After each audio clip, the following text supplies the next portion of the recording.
2 minutos. Hay esta mañana 2 operativos antidroga muy diferentes en Europa. Uno tiene que ver con narcotráfico y el otro con chamanes del Amazonas colombiano. A esta hora en Madrid, Enrique Rodríguez.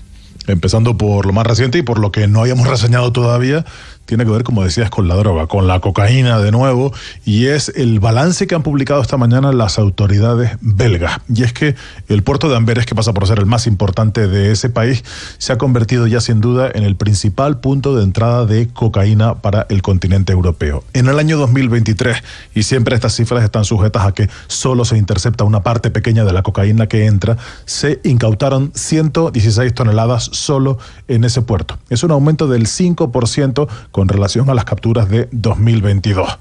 Las autoridades de Países Bajos también esta mañana han puesto sus cifras sobre la mesa, aunque son sensiblemente inferiores. Allí en ese país solamente fueron 59,1 toneladas de cocaína en el año 2023. Pero en el caso particular de Amberes, en Bélgica, es un lugar que habitualmente es escenario de tiroteos y hasta explosiones ligadas a enfrentamientos entre grupos de traficantes de droga. La droga llega principalmente de 3 países: Colombia, Panamá y Ecuador. Y el responsable de la cartera de finanzas del gobierno belga, que se llama Vincent Van Petegelen, ha señalado esta mañana que este problema, el de la droga, el de la cocaína, no es un problema únicamente belga, sino que afecta a todo el continente europeo. La drogue entre ici dans le port d'Anvers, que c'est seulement un problème belge, c'est un problème européen, parce que la drogue est distribuée partout en Europe et on doit vraiment essayer d'arrêter.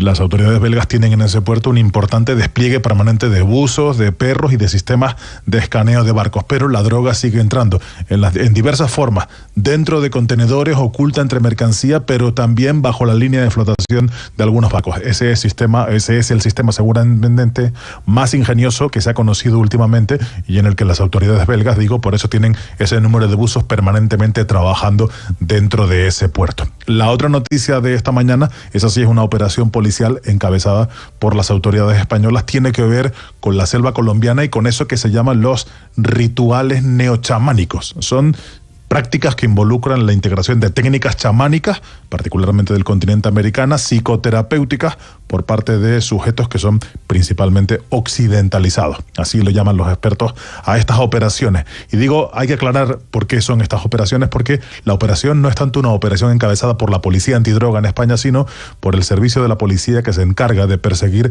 las sectas destructivas. Esta organización tenía un entramado comercial que promocionaba en redes sociales la celebración de esos rituales neochamánicos. Allí se prometía falsamente, claro está, una mejora en la salud física y emocional de los participantes gracias al consumo de sustancias psicoactivas, particularmente, 2, la mescalina y la ayahuasca, que eran elaboradas en la selva colombiana y posteriormente eran enviadas aquí a territorio no solo español, a las principales ciudades del país como Madrid o Barcelona, sino a buena parte de los países más poblados del continente europeo como Francia, Italia, Bélgica o Rumanía. Todos esos países, o al menos esos países, según la policía española, eran objeto de prácticas de esta red, que hacía una suerte de retiros espirituales donde se daba a las personas que allí participaban ayahuasca, sapo bufo, rana cambó y peyote. Las autoridades dicen que este es un consumo enormemente peligroso que tiene graves riesgos para la salud física, pero también para la salud mental.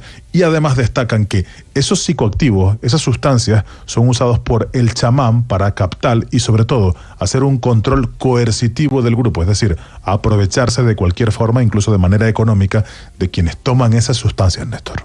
Pero Enrique, no entiendo. ¿Qué tienen las autoridades españolas contra los chamanes? Lo que ustedes dicen ayahuasca, esto creo que es el yagé colombiano, sí, ¿cierto? Contra los chamanes o contra estos representantes curanderos que en Colombia los vemos como sabedores de cierta cultura ancestral. Bueno, pues, y digo que no es la primera operación que se produce de este tipo en España y siempre tienen relación con el continente americano.